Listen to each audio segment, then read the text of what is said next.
छठे वित्त आयोग के अध्यक्ष सतपाल सिंह सत्ती ने शुक्रवार को देहला स्थित डाइट संस्थान में नई शिक्षा नीति पर आयोजित सेमिनार के साथ साथ दिव्यांग बच्चों को उपकरण प्रदान किए। समारोह के दौरान कुछ स्कूलों को साइंस किट भी प्रदान की गई। इस मौके पर सत्ती ने कहा कि करीब 38 साल के बाद शिक्षा के विषय में कुछ सोचा जा रहा है। शिक्षा के क्षेत्र में समय समय पर बदलाव होते रहने चाहिए। इसे लेकर चर्चा जरूर होती रही है, लेकिन बदलाव को लेकर कोई भी कारगर कदम अभी तक नहीं उठाया गया था। जो जरूरी बदलाव शिक्षाविदों द्वारा भी सुझाए गए, उन्हें भी कभी लागू नहीं किया गया। लेकिन शिक्षाविदों ने जो भी सुझाव दिए हैं, उन्हें केंद्र सरकार ने नई शिक्षा नीति के नाम पर उन्हें प्रदेशों को भेजा है। वहीं ज्यादातर प्रदेशों ने इस पर सहमति भी जताई है।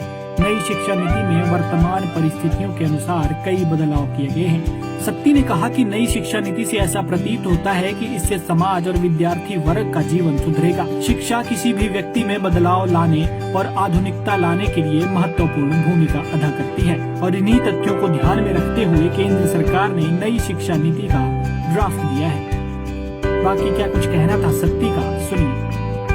मुझे उम्मीद है कि नई शिक्षा नीति से कई सुधार होंगे आने वाले समय में, और जो शिक्षाविद हैं, जो पढ़ाते हैं या जो शिक्षा के क्षेत्र में काम करते हैं, मुझे लगता है वो अलग से सुझाव भी देंगे। तो जैसा केंद्र सरकार ने कहा है कि कोई और अच्छे सुझाव आएंगे तो समय के अनुसार, काल के हिसाब से उनको जोड़ा भी जा सकता है। कोई चीज़ नहीं अच्छी है तो उसको देखा जा सकता है, पुनर्निरीक्षण किया जा सकता है।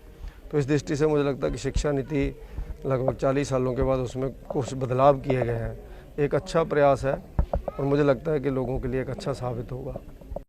लगभग 38 सालों के बाद देश के अंदर शिक्षा के ऊपर कुछ सोचा गया। शिक्षा समय समय के हिसाब से उसमें परिवर्तन होता है, लेकिन हमारे देश के अंदर शिक्षा में चर्चा जरूर होती रही। उसमें बदलाव के जो भी बदलाव शिक्षाविदों ने बताए उसको लागू नहीं किया जाता रहा। अभी अनेकों शिक्षाविदों ने जो भी सुझाव दिए उनको केंद्र सरकार ने नई शिक्षा नीति के नाम पर प्रदेशों को भेजा और अनेकों प्रदेशों ने उसमें सहमति जताई है। नई शिक्षा नीति में वर्तमान परिस्थितियों के हिसाब से अनेकों बदलाव किए गए हैं। उन बदलावों के बाद ऐसा मालूम पड़ता है, ऐसा लगता है कि शिक्षा के माध्यम से विद्यार्थियों का और समाज का जीवन सुधरेगा और शिक्षा आदमी में बदलाव लाने के लिए और आधुनिकता लाने के लिए एक महत्वपूर्ण भूमिका अदा करती है। तो उसी दृष्टि को ध्यान में रखते हुए केंद्र सरकार ने इसके ऊपर नई शिक्षा नीति का ड्राफ्ट दिया है। पंजाब केसरी के लिए ऊना से अमित शर्मा की रिपोर्ट।